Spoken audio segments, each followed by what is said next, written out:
Hey guys and gals, join me today as I take you back on a little adventure that my husband and I took a couple of weeks ago for our 10-year anniversary on board the Disney Magic. I'll also review our experience staying at the Ocean Resort in Fort Lauderdale, which is one of 3 hotels in the Fort Lauderdale area that services Disney motor coach transportation to Port Everglades. And follow along to see what our process was like when we arrived at Port Everglades. And I'll also be going over some important tips and reminders about the embarkation process with Disney Cruise Line. And join us as we tour the beautiful Disney Magic for the first time ourselves and give you some general tips, tricks, and good to know information. This is going to be a pretty detailed ride, so buckle up and get ready to get away.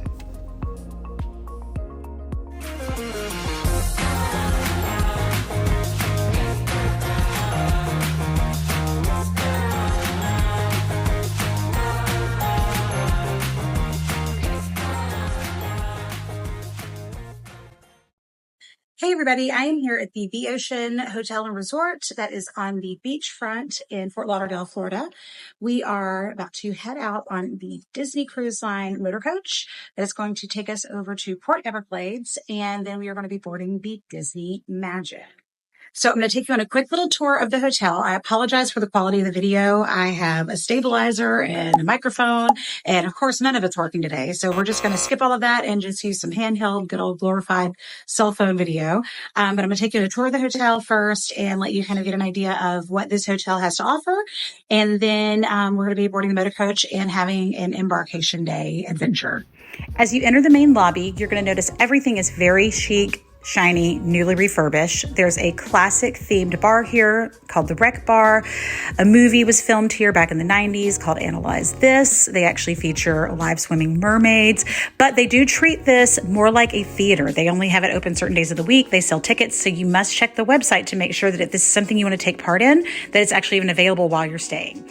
The staff was very friendly and very helpful. I even had to mail a package from here, and they helped us to expedite that. They answered all of our questions, so we had great service as well.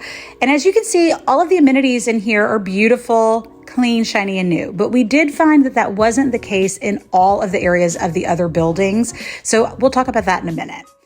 There was no shortage of dining options. Here, there was a great little cafe that had quick service dining options like handheld sandwiches, snacks, coffee, tea, water, fruit, anything you need on the go.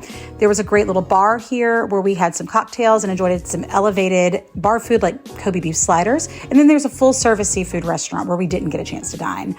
There's a business center and some quiet areas for seating as well if you needed to have meetings or conduct some business. And there was also a concierge. And then as you can see here, you can walk directly out, and this walkway will take you straight out to the beach access.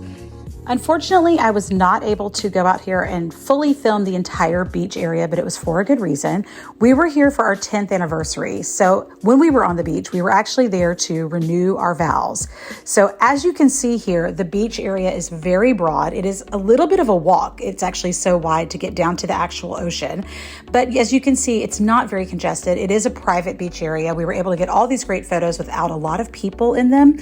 The sand is very soft. It's not rocky. It's just a really lovely area, and it's the primary reason I chose this hotel. Now, if I had it to do over again, I would actually not book an ocean view room. We booked this room here, which is called the Stunning Ocean View. It was a little less than stunning. It's not nearly as bright as it's portrayed here on these website images, but it did have a lovely view. So if the view is important to you, the view is beautiful. There's a balcony, but the room was pretty dark. The other side of it is I like a nice pool, and this is the pool that is portrayed on the website.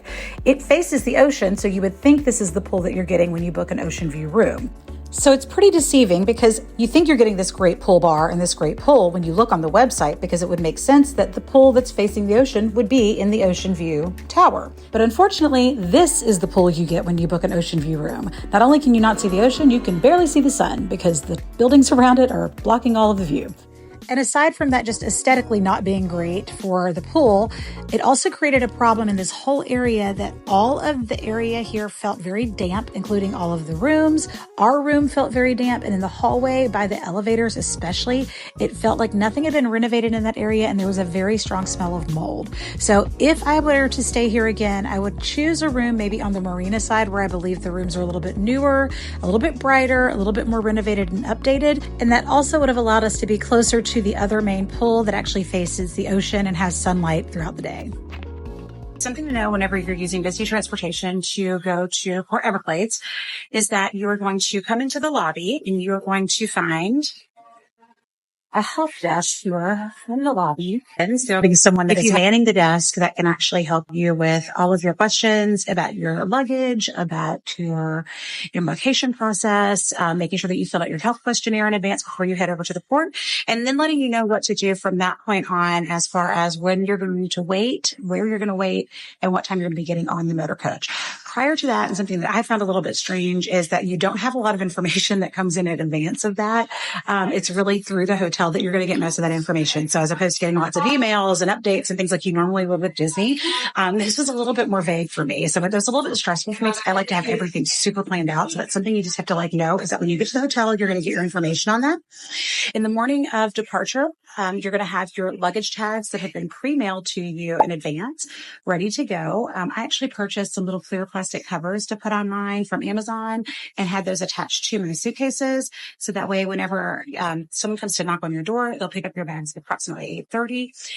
They put those on the motor coach for you. You can go ahead and have your breakfast, hang out for a little bit, and then you're going to come down to the lobby. For us, it's been about 10 o'clock is the time that the helper at the desk here has asked us to be available. And then at 10:15 on the dot, we are to head to the motor coach and head out. So that's our personal time here at the ocean. I'm sure it's going to be a little bit different at different hotels and at different embarkation areas in different ports, but that's how the process has been here.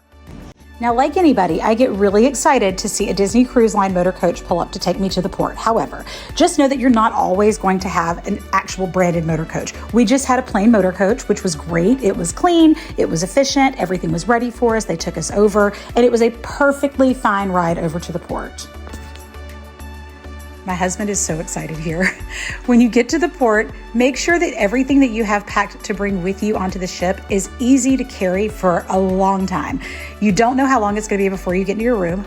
We're going to have a pretty easy experience on this day, but you're going to have to bring things around with you at the port, onto the ship, and then bring it around on the ship for a little while till you get your room that day. You're also going to need to go through security, so make sure that whatever you have, if you have water with you, drink it before you get through security, because just like at the airport, you're not going to be able to bring that with you through security. This is a really nice experience. It's a very Disney experience coming in here because everyone is very friendly, as you expect with Disney. The process was absolutely seamless. I will say I love going with Disney transportation for this reason because it was immediately seamless. We get to bypass all the other lines. They have an escort that walks you straight in.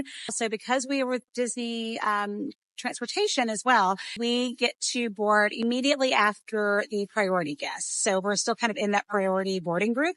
So I believe first is going to be like concierge and the Castaway Club members that are the highest top tier. So like your Pearl members and so forth. So they're going to be boarding first and foremost, and then we get to board in boarding group number 4, which is going to be fantastic. We get to get on the ship, I think approximately by like 11 a.m. So we get to start our day super early and get to basically start our vacation right away. Something you want to be mindful of is to make sure that you have nothing in your luggage that you are not supposed to have in your luggage, because that can delay your bags. So your bags might not get to you even that night if you have something like a knife or even a full-size pair of scissors. There's lots of things you have to be really, really mindful of. You also, if you have any alcohol with you, so you can bring wine and beer on board, check the app. It will tell you exactly how much you can bring per person. And you want to make sure that you carry that with you through security. You don't want to check that in your luggage. If you check it in your luggage, it will be confiscated. And you cannot bring liquor. You can bring wine and you can bring beer. So anyway, we're getting ready to board. Stay tuned.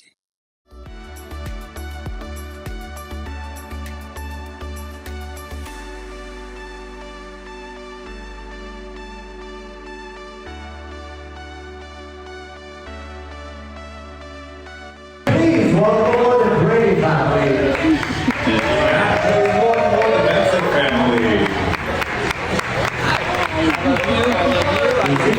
Please welcome aboard the Beer family. Thank you. Welcome aboard, guys. Thank you. As soon as we got on board, we went straight to wash our hands and go into Cabanas, which is the buffet restaurant, while it was still very calm and quiet on board. This is a great time to take advantage of that buffet being nice and calm and quiet, and then we could move on to tour the rest of the ship. As you can see, it was beautifully quiet because we were able to board so early.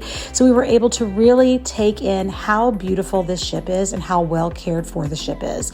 This is just an absolutely stunning ship to have been the first ship in the fleet for Disney Cruise Line. You would never know it to look at it. It is very classic, but it is not dated or old feeling. You can go on some other ships and I can tell you, you will not feel the same way, but this ship felt beautiful and elegant. This is also a great time to take advantage of checking out the teen clubs during open house, during embarkation. This particular club is really unique because you're actually inside the funnel of the ship.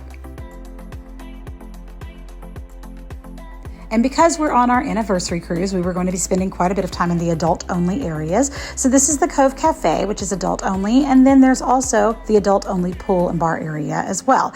A lot of people don't know how many areas there are for adults only on Disney Cruise Line. It's fantastic, beautifully quiet, great service. We spent quite a bit of time here. It does get a little bit crowded on sea days, but that's going to happen on any ship. And this area was just beautiful. Everyone was very polite. It was a really nice experience, and we loved the hot tubs.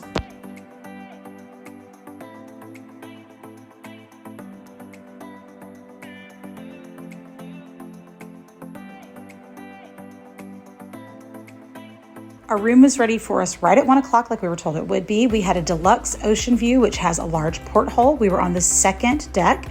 And of course, here are the beautiful split bathrooms, which Disney is known for. So on one side, you have your shower.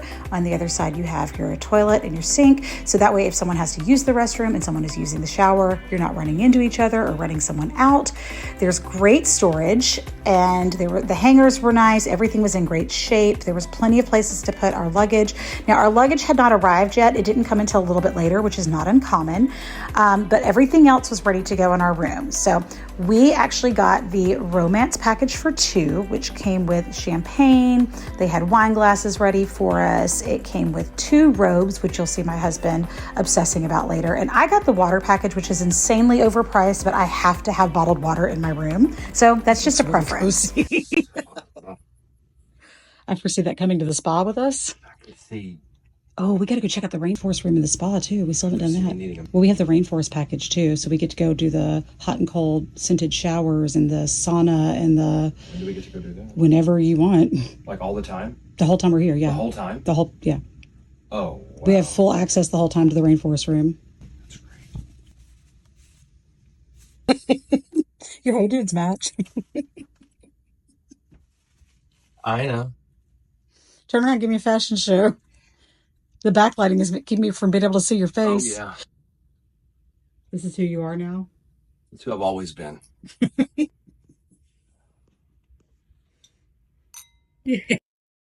Okay, so we are about to go tour the Oceaneers Club.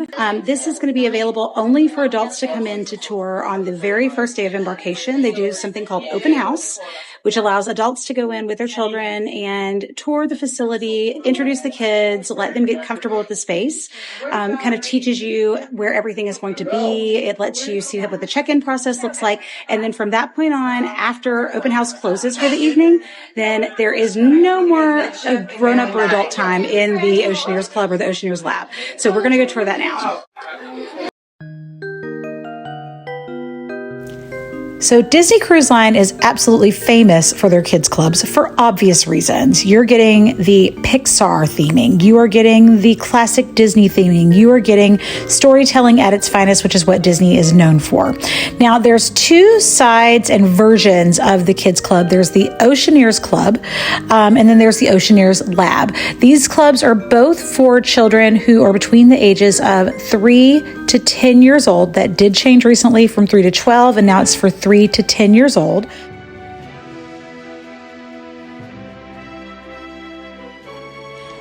And it seems that it's just because that's such a broad age difference between 3 and 12. So they've narrowed that gap just a little bit.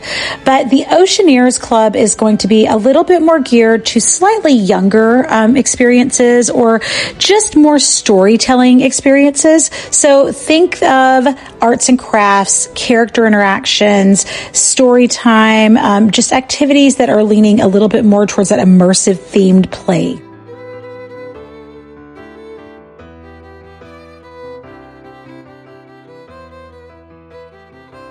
And the Oceaneers Lab is much more adventure-based. So this is typically going to appeal to children who might have interests that are a little bit more mature. So think of science experiments, animation lessons, technology-based games. So there's a little something for everyone in this experience, but you're also probably wondering, how do I know my kid's going to be safe? Well, they are going to be monitored with a wristband that looks a lot like the magic bands that we have in the parks at Disney. So you're going to have electronic monitoring. They're also going to have parental communication through the app to contact you if you need to come and check on your child, or if your child is done for the day. And you're going to have counselors monitoring their every move while they're interacting and doing activities with them throughout the day in the club as well.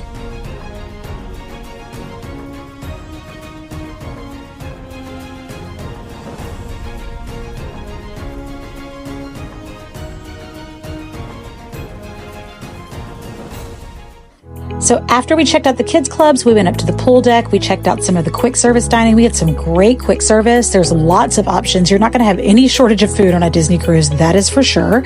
And then also there's these great splash zones. Don't forget that littles who are not potty trained, who are still in swim diapers, need to stay in the splash zones. They are not allowed in the main pools.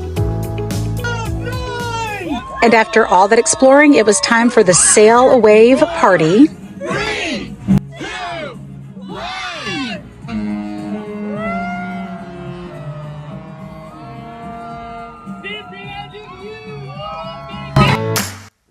So from this point on, I put my phone away and I just enjoyed hanging out with my husband. I got a couple of photos of our magnets where we had decorated our door for our room. We went to dinner at Lumiere's. It was pretty good. It wasn't my favorite of the trip, but we had a good time. The coolest thing we got to do was see a preview viewing of Deadpool and Wolverine in our bathrobes at a late night viewing. It was awesome. If you've enjoyed this video and it's been helpful to you in any way, please give us a like and subscribe. Coming up soon, I'm going to have an opinion piece on our experiences with our port adventures that we had in Nassau and at Lookout Key at Lighthouse Point, which is Disney's new island destination and one of the wildest excursions I've ever been on. It was wild. Did we like it? Did we not like it? Come back and see. Also, we'll tell you what we thought about Lookout Key at Lighthouse Point in general and a review of Palo. So stay tuned. I can't wait to get away with you again real soon.